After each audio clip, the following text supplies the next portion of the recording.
But let's continue with our electricity woes. Several organizations are working on a revised code of practice for Eskom, preparing schedules beyond stage 8. The NRS Association comprises of 8 metropolitan municipalities, along with the Association of Municipal Electricity Utilities of Southern Africa, the SABS, NERSA and Eskom. The group are receiving the NRS 048-9 Code of Practice. Once completed, NERSA will commence with its public consultation processes before approval. Is this the sign that the situation at Eskom is at a point of no return? Well, we're joined by energy expert Fanele Mondi just to tell us what he thinks. Mr. Mondi, thank you very much for your time here on eNCA. Just firstly, tell us the truth as a person who is an expert with energy. Is South Africa facing an imminent national blackout?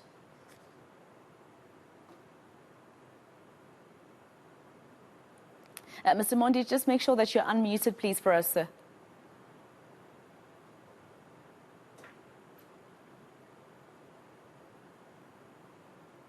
Have you unmuted? Apologies about that. No problem.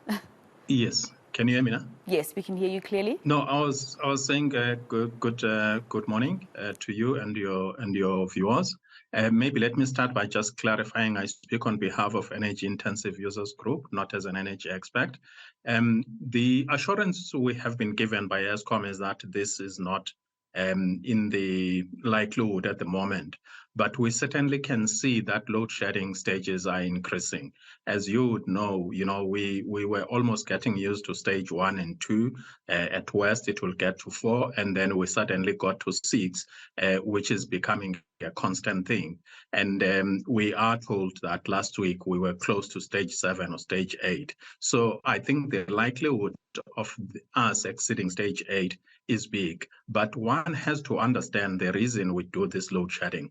Primarily, it is exactly to prevent a blackout. So by increasing these stages is where we say that now that we are approaching stage 8, if for whatever reason we are to exceed, do we have enough contingency plans to make sure that this blackout doesn't happen? So it is in that context that these stages are being increased, not necessarily saying that it is imminent, but we are seeing that the deterioration of the Eskom generation plant is continuing. But obviously we have been given assurance, both by the efforts in terms of the government plan, as well as Eskom, that they are trying to control that. But until that is done, we need to have contingency plans. And I mean, when you talk about the deterioration and why load shedding is done, we shouldn't be having load shedding in South Africa in the first place. Eskom was once a company that would receive not even national, international awards for being one of the best power utilities. It's one of the biggest in the world. So we shouldn't even be having a conversation about the implementation of load shedding. And you're also mentioning the deterioration of, their systems.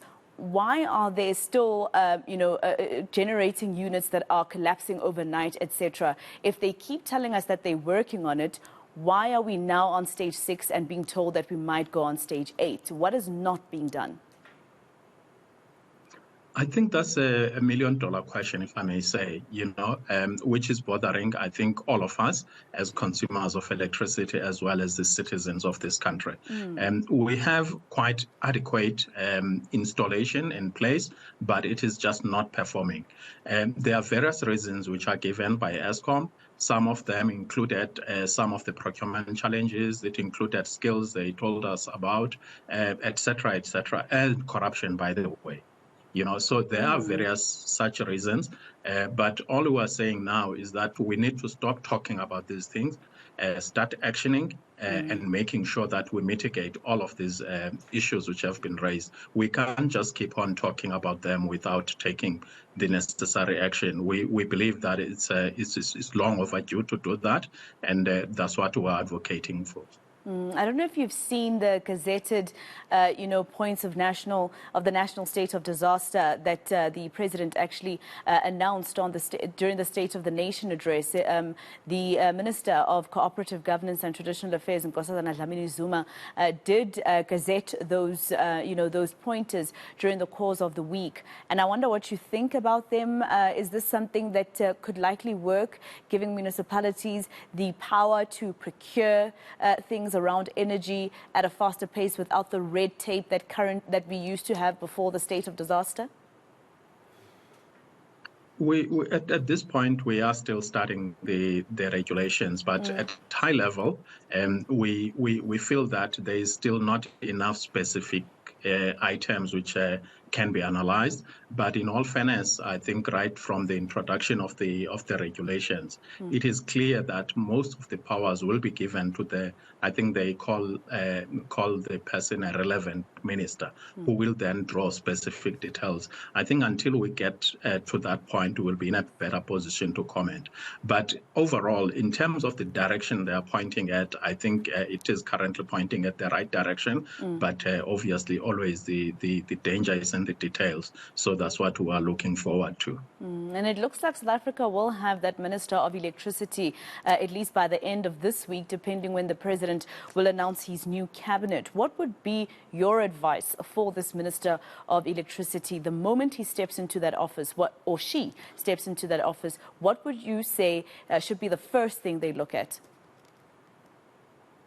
I think one of the key things is that we just don't have time. So it should be prioritizing execution.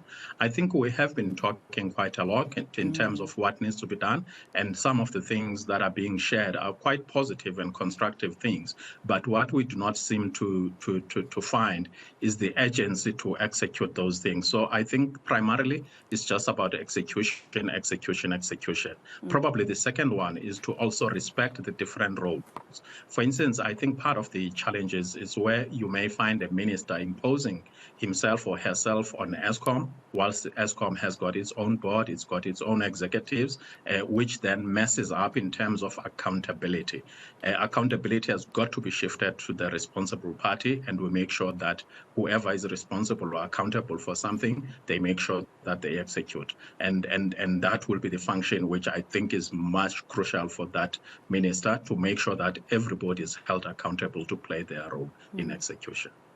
Obviously, those in the alternative energy sector are about to rake it at the moment, because a lot of South Africans want to come off the Eskom grid. But as an energy expert, especially when you look at what is on offer in terms of coming off the energy, or rather the Eskom grid, is your solar panels and inverters, right? And then there's also the generators, which a lot of people are running away from because our petrol prices in South Africa and diesel prices are just not stable. But, you know, is there a point in coming off the Eskom grid if, for instance, people are complaining that when you're on stage 6 and there's 10 hours of no power a day, the inverters, etc., don't have enough time to actually recharge and give you the power that you need during those 4 hours? So what would be the advice that you give to people who are thinking, you know what, let me come off the grid? Is there a point of coming off the grid completely? There is that point, but it is an extremely expensive point. I think both for big industry, whom I represent in this case in the form of energy intensive users group, but also as individuals, it is quite a very expensive point. So I think all parties will have to consider that. But I think it is particularly so difficult for large power users, because you will need quite an elaborate infrastructure to make sure that you get all the services you are getting from the grid.